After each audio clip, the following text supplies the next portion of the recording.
Hey there, everyone. It's Alex here from VG247.com, and I'm here with Humankind, which I got to play a little bit of a few weeks ago. If you don't know what this is the new grand historical strategy game for PC coming from Sega and Amplitude Studios, and you might notice it looks a bit like Sid Meier's Civilization.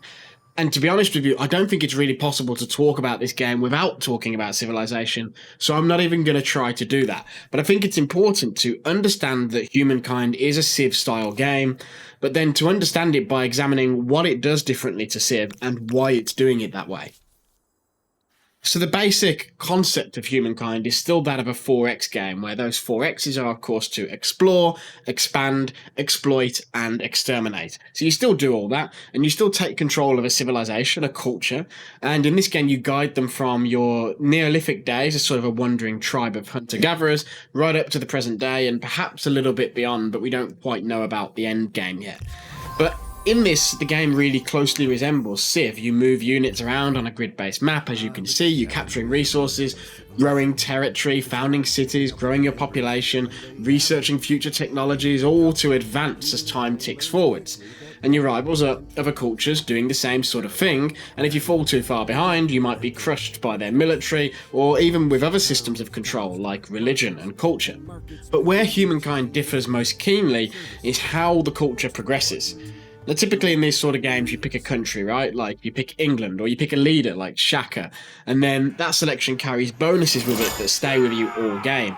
So that means you make a choice in the menu before you even start the game, and that choice really defines how you play.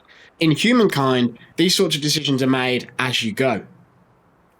So the game is split into 6 different eras, and each era has 10 different cultures.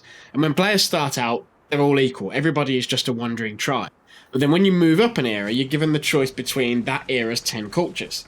Now, each culture can only be chosen once, so that means there's a consideration here on the part of the player about if you're going to advance to the next era, rush to the next era to get the culture that you want, say you really want the Romans, or do you hold back to earn more prestige in your current era, but risk someone picking up the culture that you like in the next era?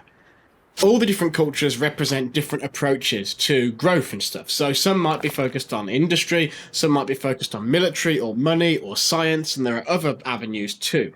And each culture has abilities to support that natural leaning. As you advance through the 6 eras, the cultures you pick will mean your civilization won't just be you picked USA at the start. Instead, the culture you have will be an amalgamation of everything that you've had right the way through the game.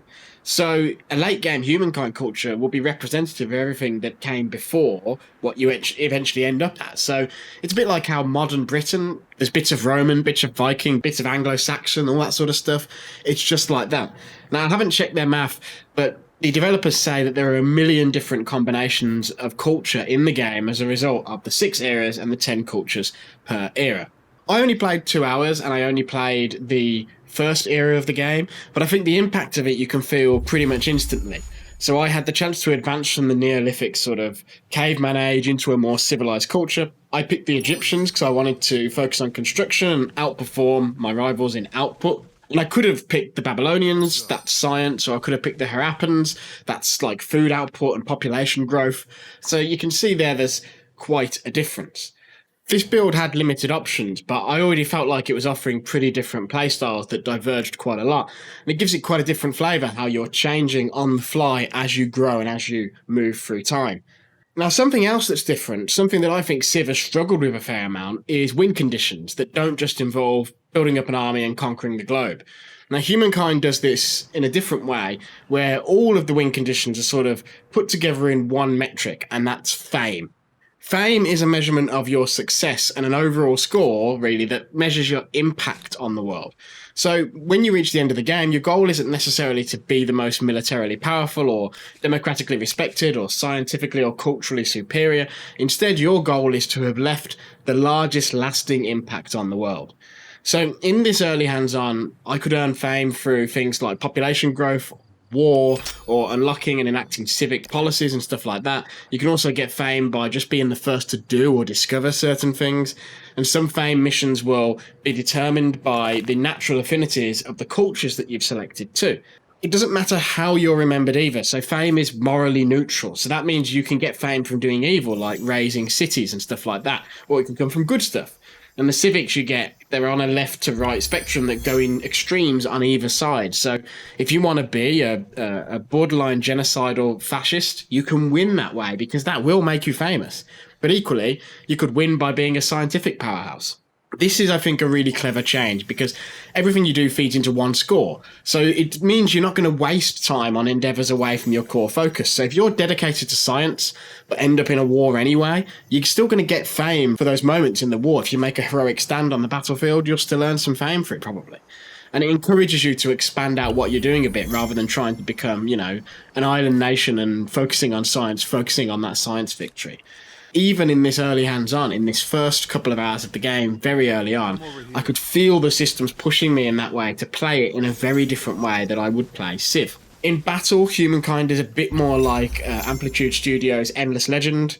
Obviously, they're the developers, so they've taken cues from their other stuff. So rather than armies on any given tile just sort of hitting each other, once you engage battle, it sort of expands out and you have a defined battlefield you're working with, and battlefield conditions are important. And each army is made up of a few different individual units. So then when you actually go into battle, those units split apart. So you can put archers on the back row and melee on the front row and all that sort of stuff.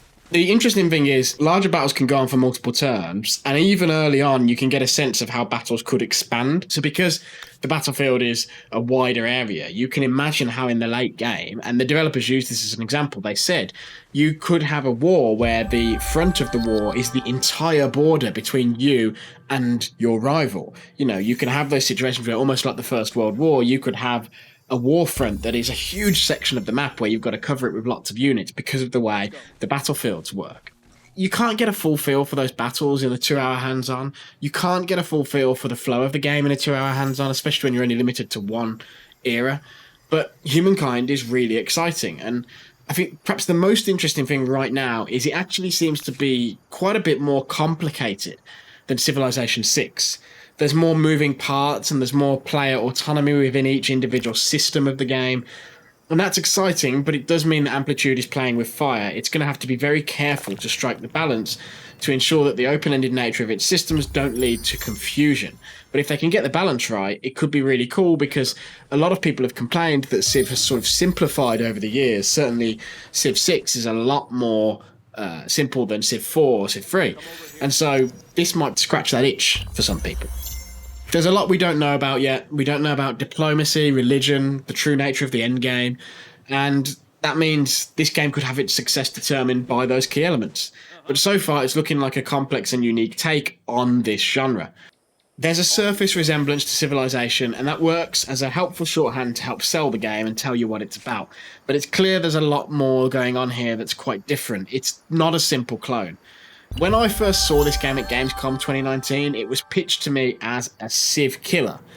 And, that'd be the first true rival that Civ has had in years. That's a really powerful elevator pitch. But having played it now, it's clear that Humankind actually has the in-game framework to match that claim. It could be a Civ killer, but it just has to be shaped and defined before a final release, because right now it does feel a little bit too open-ended, almost a little bit too directionless, because the systems are so much more open. But the good news is, or bad news depending on how you look at it, it was originally scheduled for a 2020 release. It's now been shifted back to 2021, so the team will have a lot of time to refine it and to get it right, and I'm really excited to play more as we get closer to that release. I hope to see it again, hope to get hands-on with other eras. Don't forget to give us a subscribe, ring the bell, all that stuff. It really helps us out, and it means you will be the first to hear when I'm back with more coverage of this game and more footage of the later eras in the game later on. So thanks everyone, until next time, see ya.